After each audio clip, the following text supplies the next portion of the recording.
evening, everyone, and I say this is one of the last presentation, so I'll try to be as fast as possible. The topic says synergistic approach to wildfire prevention and management using AI, machine learning, and 5G technology in the United States. So basically, we're looking at the synergy of all the advanced technology mentioned here to proactively detect wildfire and also manage when it eventually occurs. So moving on to the next slide, the agenda for the discussion would be on the problem, which we've already talked about. Wildfire, we know, is an uncontrolled burn in the wildland vegetation, which of course can occur in rural area, forests, grassland, or any other ecosystem. And we're looking at the objective here to find solution to wildfire issues. So we know that over the past few years, wildfire has become a worldwide environmental emergency, which has resulted in substantial harm to natural habitats and also playing a part in accelerating climate change, especially.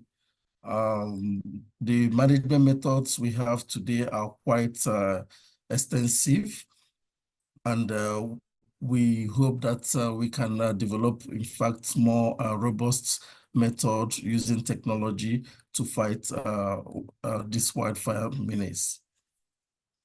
So despite the improvement in detection techniques, the rising occurrence of wildfire demands a creative solution for prompt identification and effective control. And that is why we went ahead with this research, which is mainly based to investigate proactive methods for detecting and handling wildfire in the United States, utilizing artificial intelligence, machine learning, and 5G technology. So here we will be exploring, as part of the solution, innovative methods for wildfire proactive detection, and of course, also using 5G IoT devices for on-the-spot monitoring and response. So moving on, this particular slide is just to show that wildfire is a global problem occurring across all continents, from East Australia, Europe, Africa, South America, North America, including, of course, US and Canada. Now, talking about US in particular, US experienced wildfire throughout the year. During winter, wildfire mainly occur in Southeast states like Florida and some portion of Georgia and South Carolina. In summer, we have a wildfire in Western USA, which include California, which is a major area. We have Arizona, Montana, and in some cases, Washington.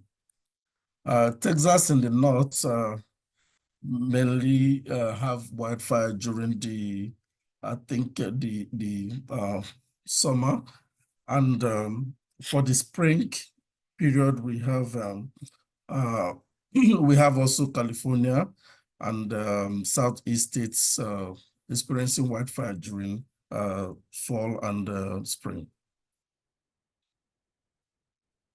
Now, when we look at the impact of wildfire, we consider the damage to ecosystem, the climate change caused by carbon emission.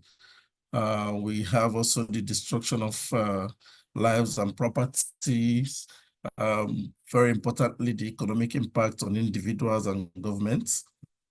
So generally, we have seen, especially as regards the climate change, we have on record that's about 25 to 35% of total net carbon emission comes from wildfire. This is something to be very concerned about, because the carbon emission, of course, is creating a cycle, which of course I will show in the coming slides. And causing, of course, the recurrence of wildfire across the US and the world in general. So here was the latest wildfire that occurred towards the end of last year in Hawaii. The destruction was quite massive. This is just showing a picture of you. And about the wildfire climate feedback loop I mentioned earlier, we can see that when we have a larger area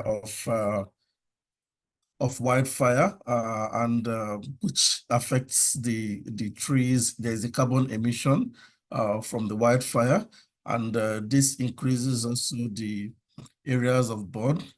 And of course, this equally increases the heat, the makes the place drier, and temperature increases, also causing, of course, more forest fire. So it is a circle. The more we have wildfire, the more we have carbon emission, and the more we have carbon emission, the more we also have excessive heat generated, which equally causes more of the wildfire incidents to occur. Now, moving quickly to the objective of our research.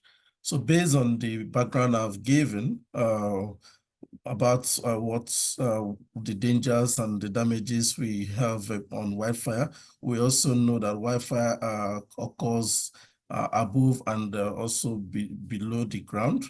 So typically, the underground wildfire happens where we have heat underground for a long time, and this continues until the right for them to grow into the surface fire when there is a slight ignition. This now brings about the surface one occurring. So in some cases we have underground, and this is one of the things we also try to investigate through our model, which will be looking at using sensors also to detect the underground fire, because from the underground one, we have the surface one. Also, we have the surface, the regular wildfire, which sometimes is occurring through natural and some unnatural events like thunder, lightning, and human-made sparks. So generally, we need to develop proactive methods of detecting and managing of this wildfire using advanced technology. And this is one of the objectives, the first objective. The second one being active monitoring and mapping using remote sensing and signaling. Of course, this is where the 5G comes in, because we need also speed. And the third part being the advanced response mechanism to wildfire using drones and IoT devices. Now, looking at our methodology, we started with data gathering, which involves the relevant data that will be used to train and evaluate our machine learning model. So we use data from a government source for this particular case. For the data processing, which of course involves cleaning the data by handling missing values, removing duplicates, and addressing outlier. We received quite huge data, and to be able to actually develop our machine learning, we had to go through the pre-processing stage. Next was the exploratory data analysis, where we use visualization, relationship between variables to be able to understand the data better and identify patterns in the data.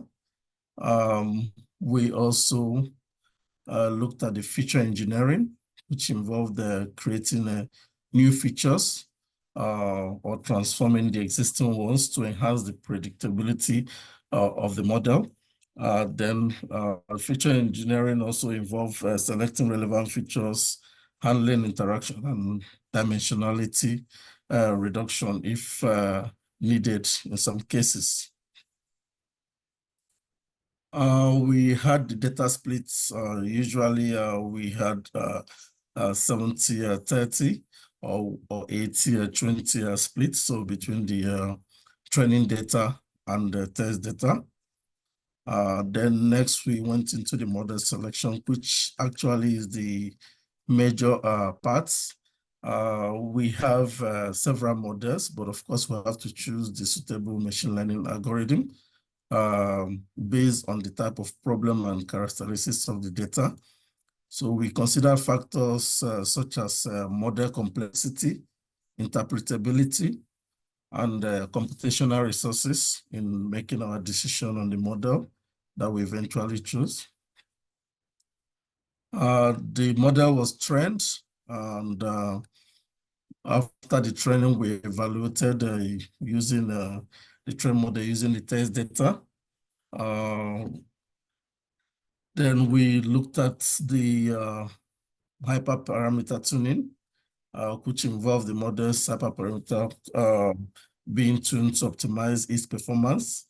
And finally, the validation, which here we use the cross-validation techniques to ensure that we have, we mitigate overfitting and we have a well-performing model. Okay, so now I already talked so much about the data gathering. Like I mentioned, our data was coming from National Center of Environmental Information. We also had the National Interagency Coordination Center and the United States Environmental Protection Agency. We had quite a huge data. Some of them covering up to, I think, over 50 years ago, but we had to streamline to use data between the year 2000 to 2023. It's important to also mention that for this specific research, we also leverage on content analysis technique, which involve the reviewing and, of course, leveraging information from previous research to, of course, support our research study. The exploratory data analysis was done on some of the data. I did not put all the details of analysis that we did, but okay, I have captured quite a few of them on these slides. Here we have we have the plots showing the acres burned over time, the number of fires, excuse me, over time, and of course, we looked at also the acres per fire over time. The output showed over 135,000 fires over the period in study, with over 18 million acres burned within the United States. So there was also, from the graph, you can see there is a spike of wildfire between the year 2005 to 2007, and a reduction towards 2020. So despite this significant reduction in fire incidents, lately there are still very much risk with fire incidents in the United States. So that's the basis for us digging further to see how we can bring solutions to this. Okay, now looking at also this, we added in the plots here, we added the suppression costs. So, you know, for every wildfire, there's a huge cost involved, and it shows that the suppression cost keeps rising despite even reduction in the fire incidents. We have a continuous rise in the suppression costs. The box plot also shows the relationship of between the variables, and of course showing some outliers where they exist. Part of this also was to look at the histogram to check for normality, and we can see that most of the plots are skewed to the right, We also did some further tests using Anderson-Darling and the Shapiro-Wilk test for normality. The p-value for most of them, in fact, all of them was quite small, which indicate that all the distributions are not normally, we don't have a normal distribution in this case. Okay, so that's just the few we captured for the data analysis. Going deeper into the feature engineering, which is actually the major crux where we looked at the features that we should be basing our model on. So we considered several of them. One very important feature is the weather data. So weather conditions play a very significant role in wildfire occurrence and spread. So features such as temperature, humidity, wind speed, wind direction, precipitation, and atmospheric pressure can provide valuable information for predicting wildfire risk. So we looked very closely at the wind data. We also looked at the topographic features, which looks at the elevation, slopes, and of course, the proximity to water bodies. Of course, from our experience and from our analysis, we could see from data available that areas with steep slopes and dry vegetation are very much often susceptible to fire. So this data was very key also in our analysis. We looked at the vegetation, density, the moisture, and we also got some indices from satellite imagery from one of the government sites. This was also much more analyzed. We looked at land use and land cover data. So this also provided some information. We have historical fire data. So this is very much available on the government website, where we have the history of fire in certain places. An example is California, that we have consistently had wildfire incidents over the year. So this data was very important to our study to see what exactly triggers this, what time does this happen, and how our model can predict the early ignition stages. So we also have the human activities. Remote sensing data is more on satellite imagery and the underground remote sensing. Of course, we also have meteorological forecasts. This utilizing weather data that was also gotten from the government websites.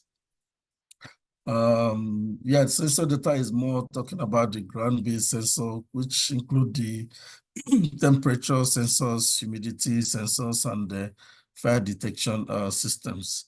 The geospatial features had, of course, the geographic coordinates, boundaries, and the spatial relationship.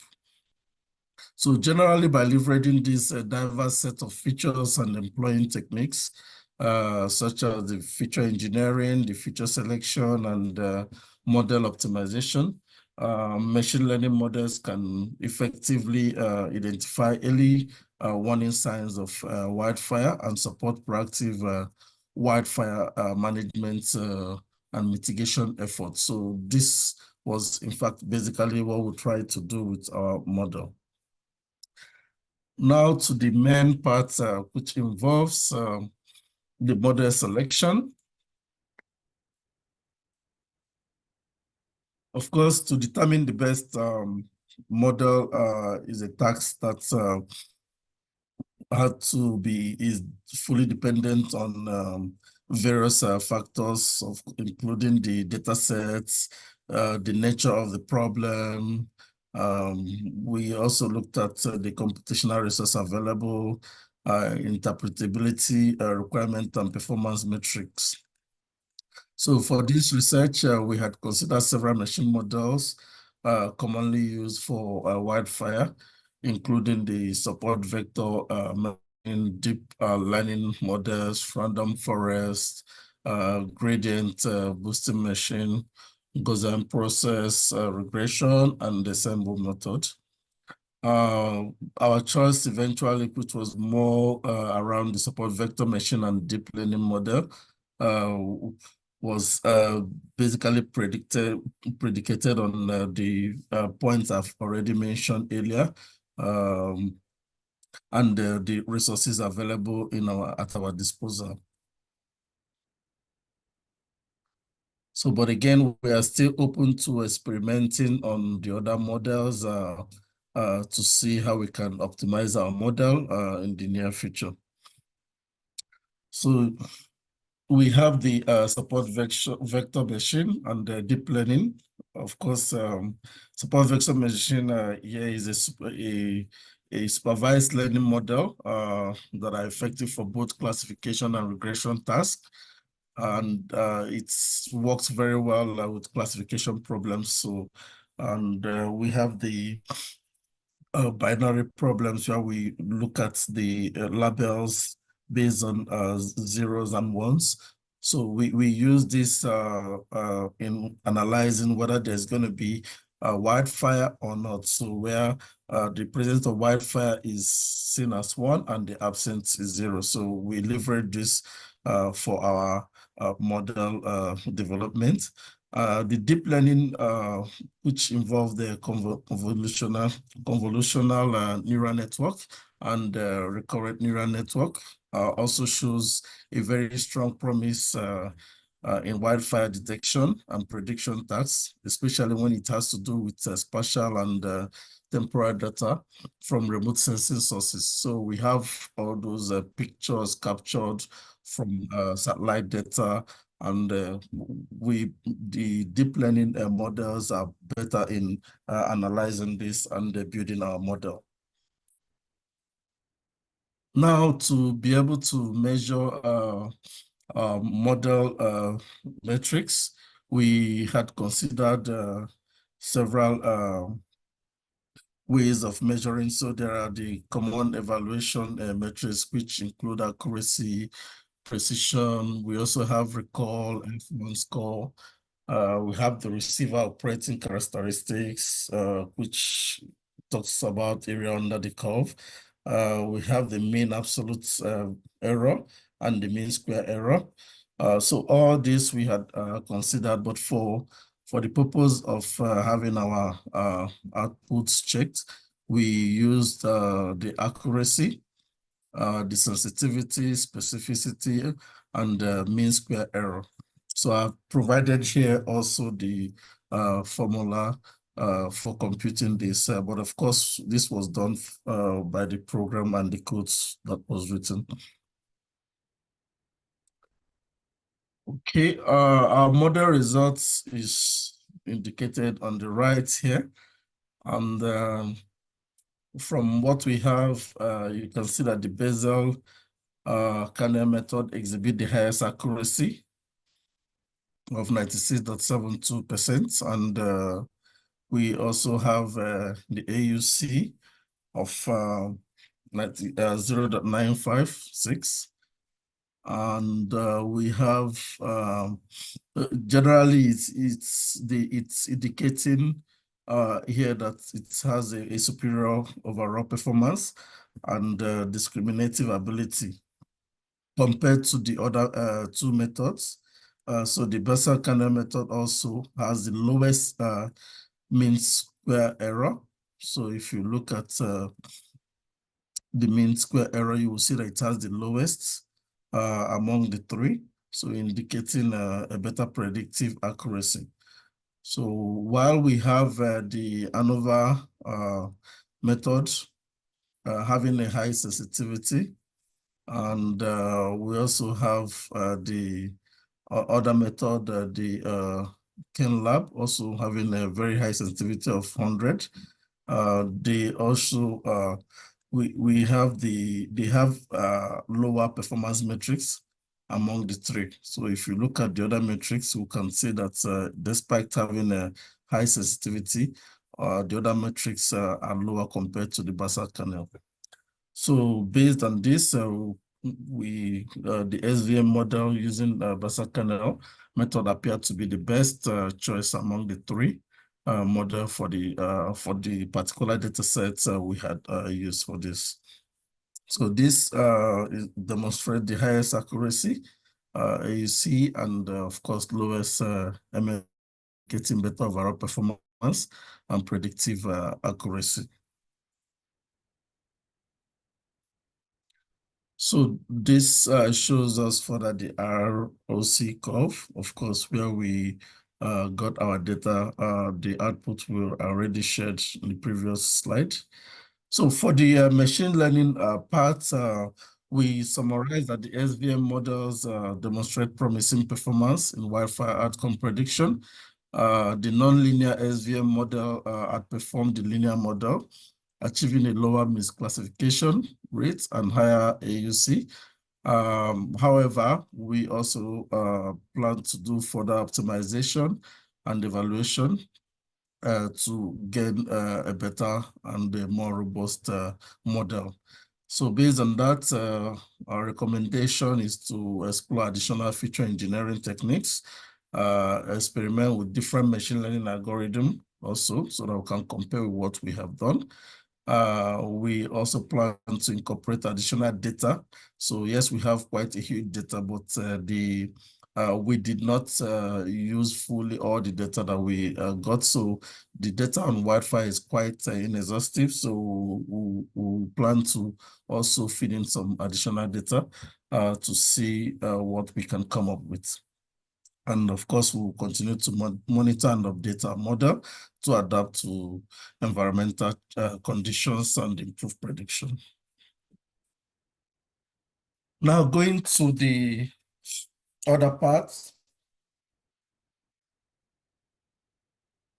I talked about AI in wildfire detection and management. So we have clearly identified that AI plays several roles in early detection of wildfire in the US, leveraging various technologies and data sources to improve detection accuracy and response time. So we looked at the various areas, including predictive modeling. So here AI models, the AI predictive models is used to analyze historical data on weather patterns, vegetation conditions, land use, and previous wildfire occurrence. So this is also in turn used to forecast likelihood and severity of future wildfire. And this, of course, helps authorities to prioritize resource and implement preventive measures. When we look at the satellite imagery analysis, we know that AI algorithm can analyze the satellite imagery in real time to detect signs of wildfire such as smoke. And of course, the hotspots can also be detected. This, of course, helps to proactively manage the situation before it gets out of hand.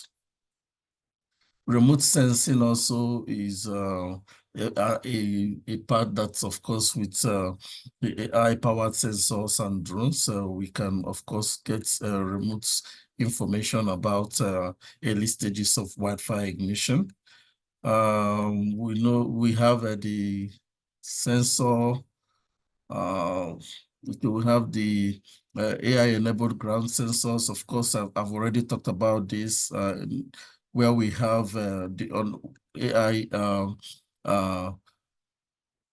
tools and, of course, IoT machines put on the ground to measure the ground temperature.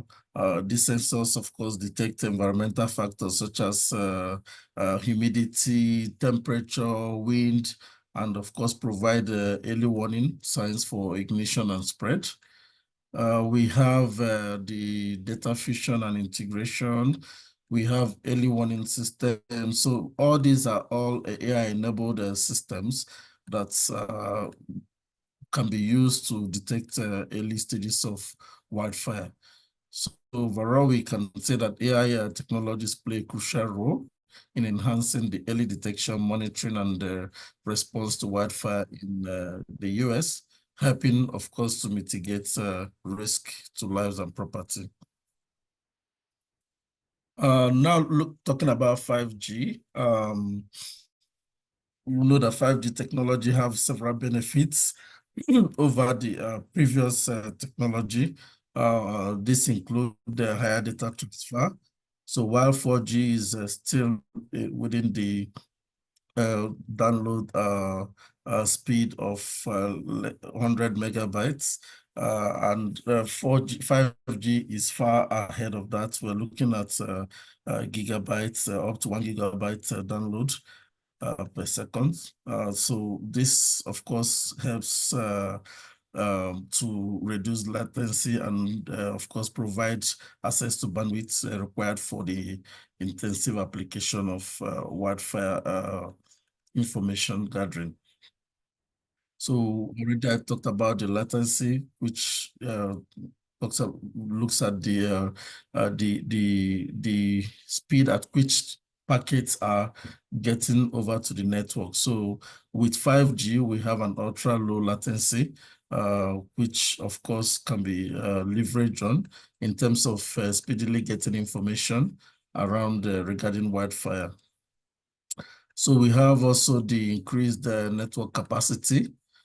So I already mentioned about the bandwidth. Also, this can be achieved through advanced technologies such as the MIMO, which is the massive multi-input, multi-output beamforming, and higher frequency spectrum band, which is available for 5G.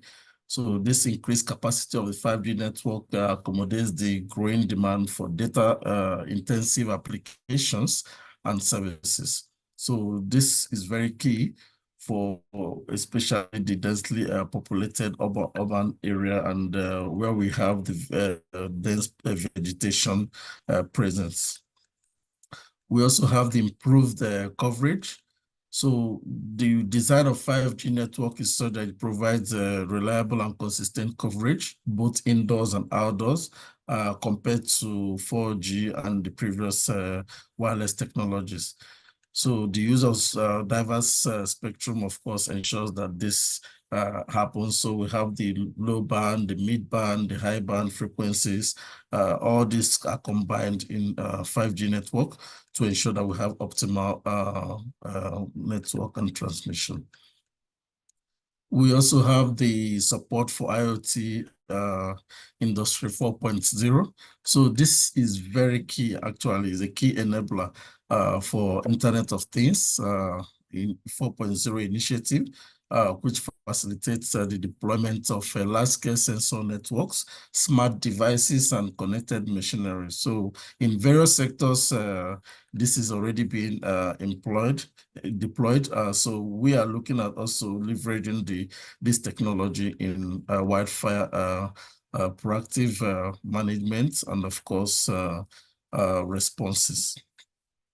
Finally, we are looking at also enabling emerging technologies. So, of course, we know that AI, machine learning are still emerging technology, and this can only work efficiently with 5G technology. So, in all, 5G technology offers numerous benefits for enhanced communication and data transmission, paving way for innovative application towards wildfire monitoring and management. Finally, we look at the role of drones and IoT device. Remember, our title for this research is the synergistic approach for managing wildfire using AI, machine learning, and 5G technology. So we are looking at the synergy of all these components towards managing wildfire occurrence. And of course, drone and the IoT devices play a significant role in this aspect because of their capability of having early detection, situation and awareness and response coordination. So for here, we looked at the early detection through area surveillance. I already talked about this. Earlier, we looked at the real-time monitoring, live video streaming. So this is also enabled with the speed of the 5G. We have the situational awareness from high-resolution imaging. So this is also possible using the drones and the IoT device. Environmental monitoring using IoT ground sensor, generate data for analysis, risk assessment, and prediction. And of course, response coordination and post-fire assessment. So all this, we have IoT devices that are being developed to efficiently manage this, and of course, leveraging on 5G technology, machine learning, and AI to ensure that there is a speedy response. So we believe that these advanced technologies are very key in enhancing operational efficiency, response time reduction, and improving of the outcome of wildfire prone region. Finally, we have some key takeaway I believe you should have from this presentation. Key one is a wildfire has a significant environmental and economic effects. We've already confirmed that, especially when we look at the climate change impacts. We looked at advanced technology facilitating proactive detection and prevention of wildfires. Technology, we said, offer advanced response mechanisms to wildfire through the use of AI, machine learning, 5G, drones, and IoT devices. We talked about the wildfire model, which aids understanding and predicting wildfire behavior, supporting suppression efforts, and ensuring public safety. We talked about the impact of 5G technology, which ensures rapid information access for emergency services. And we also mentioned IoT devices and drones, which provide real-time data collection, enabling swift detection and response. So our research clearly underscores the crucial role of cutting-edge technologies such as AI, machine learning, and 5G in proactive wildfire detection and management. And we strongly believe that there could be several improvements and of course, areas to explore further in terms of the future engineering techniques, advanced machine learning algorithms to apply, and of course, by also including more robust data sets, we can have a better model towards managing wildfire. So that brings me to the end of my presentation. Thank you for listening, and I'm open to questions. Also, thanks to my team, Alex, Lopez, and Austine, for supporting us through the preparation of the project.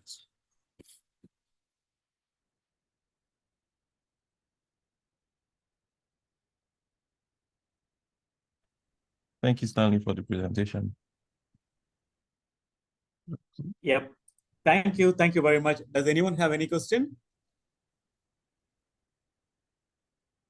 Thank you, Stan. It's a great presentation. All right. Thank you so much.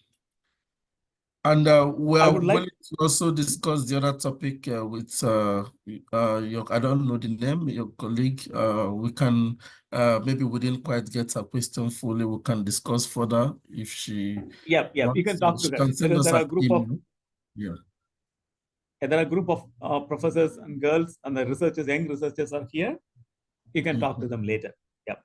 All right. Okay. Thank you. You're welcome. The last presenter is not a least presenter, Austine Chiao from US and Professor Ang Lee from California State University. The title of the talk is An Intelligent Plant and Animal Identification Mobile Application for Increased Biodiversity Awareness and Safety Using Machine Learning. Austine, are you ready to share? Okay, yeah.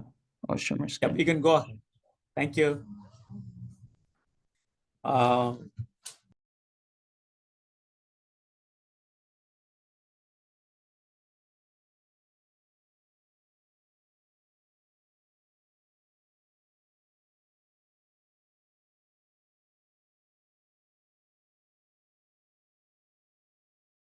Can you see the screen? Let me see. Okay. Yep, we can see your screen. Okay. Thank you. So, hi everyone. Thank you for joining this conference. My name is Austine Xiao, and the topic of my presentation is NatureSense, an intelligent plant and animal identification mobile application for increased biodiversity awareness and safety using machine learning. So, NatureSense is an application I developed and worked on for this year. So, machine learning frameworks like TensorFlow Lite have been rapidly growing due to the increasing demand for machine learning for the purpose of image classification. TFlight currently supports on-device machine learning that allows image classification models to run efficiently on devices like smartphones and IoT or Internet of Things like devices without relying on internet connectivity. There have been recent improvements in model quantization techniques enabling the deployment of smaller and faster models with minimal loss in accuracy. Post-training quantization in particular have been gaining popularity for reducing model size and inference latency. So the problems of current machine learning for plant/animal identification. So a major concern is populating a diverse database. So populating the effective animal and plant data to train our database using machine learning was crucial for allowing NatureSense to accurately distinguish between different organisms. Because of this, we had to hand select relevant animals such as plants for our dataset. So scientists have predicted around 8.7 million eukaryotic species inhabiting Earth, meaning it would be infeasible and beyond the scope of our research to gather the data for information for each specific species. So compiling a comprehensive dataset would include collecting images and documenting each species. And the time required to accomplish this would depend on how comprehensive or detailed we choose to make the data, and the amount of resources available to us, and the technological advancements in the future to aid in this. But for now, the data set that encompasses all eukaryotic species on Earth is unattainable. And processing and training this data would be very time consuming. Problems of current machine learning for plant and animal classification. Another concern is accuracy. Accuracy with machine learning and image recognition still has a long way to go. While machine learning can typically come close to what an image is assuming it is in the database, the confidence levels are usually fairly low. And there's an issue of similar looking images, for example, a mouse or a rat, which are extremely hard for machine learning image classification algorithms to distinguish. In NatureSense, we also see this issue prevail with plants. It's not unique to us, like many other plant identification apps also have this problem. So plants are usually difficult for humans to distinguish due to their similar features, and makes them harder for an image classification model to accurately predict and classify the correct plant in comparison to animals. So we will propose a mobile application allowing users to quickly identify plants and animals, as well as obtaining important information of the species they encounter. The development of an innovative plant and animal classification technology in the palm of a user's hand is important for allowing users to stay safe when they come in contact with dangerous situations, like when they encounter the plant in a situation where they don't know if it's risky to eat it or not. So it's an effective solution because it enhances people's knowledge and understanding of the biodiversity they may come in contact with. So this app facilitates quick classifications of plants and animals, while also providing the user with a list of information on the given organism without using the internet, so they can use it when they're not connected. The information given on each identification includes a description, advice when encountering it, dangers, risk levels, invasiveness, their habitat, and what their diet includes. This information allows the user to make informed decisions on how to interact with their environment. Compared to alternative methods such as field guides, online searches, or guessing, this app provides a quicker, easier, and more accurate output. Using a field guide or online search leads to a high chance of human error and can be time-consuming. In time-sensitive scenarios, users do not have the time to complete an online search or browse a field guide. Our solution provides a quick and easy way to identify the animal or plant, as easy as snapping a single picture. The user-friendly interface even furthers the speed at which a user can identify and inform themselves on an organism. The app is also developed for both iOS and Android, making it very accessible to all who own a phone. So this is our solution. And the following is a plant classification or identification page that appears when the user selects the plant tab and takes a picture. lists some information like how accurate the model is in identifying the plant, which for potato it says is 22%. Includes a description and some advice about it. It indicates if it's dangerous, its habitat, and it's invasive or risky or not. And the animal classification page is mostly similar to this. It also shows how accurate the model thinks it is when it's identifying the animal, whose description, advice, whether it's dangerous, the invasiveness or riskiness.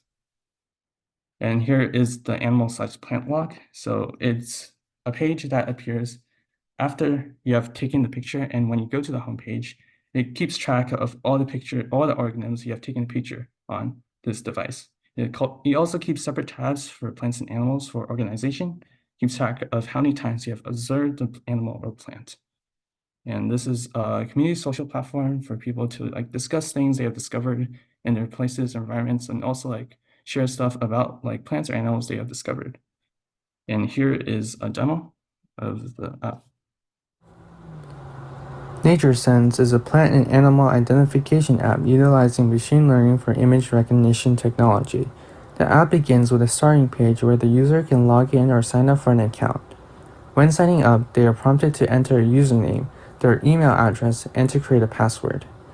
Afterwards, they reach a home page consisting of all their observations. On the bottom navigation bar, there's a tab for both plant identification and animal identification.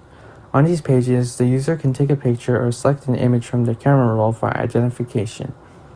An identification page is then shown, displaying the identified animal or plant, an identification accuracy percentage, and information about the organism. On the community page, users can post information about their findings and connect with others. On the settings page, the user can customize different aspects of their profile, such as changing their profile picture or username. The app was made possible using Google Firebase and utilizing Flutter's SDK. Google Firebase is used to handle authentication and allows for users to securely sign up and log into their account. Firebase's real-time database allows for the app to keep track of the plants and animals the user has identified. Flutter was used to create the app in the Dart programming language. TensorFlow Lite is used for machine learning, and it integrates models trained on a large dataset of animals and plants. Each of the plants and animals have a large amount of training images. Once the image has been identified, a JSON file is used to get the information on the species found. So regarding the implementation of NatureSense, I just went over this, but to recap, NatureSense was built using Google Firebase, TensorFlow Lite, Flutter, and Android Studio. Here on the right is a sample of the project tree regarding all the files for the app. And you can learn more about information and can be found on this GitHub link. So here's regarding some similar programs or differences. And there's a pretty popular app which also does the same thing. It's called iNaturalist or Seek by iNaturalist. It's a crowdsourced species identification system. It's also a computer vision model. Another one is PlantNet, Citizen Science Project, and Plant Identification. Another one is Classification Animals, which has a limitation in it teaches biodiversity by providing users with preset images, but does not classify the animals or allow them to choose animals in their area. And for our app is NatureSense, and it's a general biodiversity educational software targeting users who intend to learn more about the environment around them. And regarding future development, we could write scripts to pull animal/plant data for a more diverse data set, since right now it's pretty limited. We could also run the training algorithms through more epochs in order to increase the accuracy, specifically for plants which are not as accurate. We can improve the community social platform, like relying commenting on posts, improve the information on the identification pages to be more detailed and more informative for the user. Another is like enhancing the user interface and making it easier for users to navigate and be more aesthetically pleasing. So in conclusion, NatureSense offers an easy-to-use user interface. It also allows users to be more aware of the biodiversity surrounding them and be more knowledgeable about nature. Okay, questions, comments? Thank you for listening to this presentation.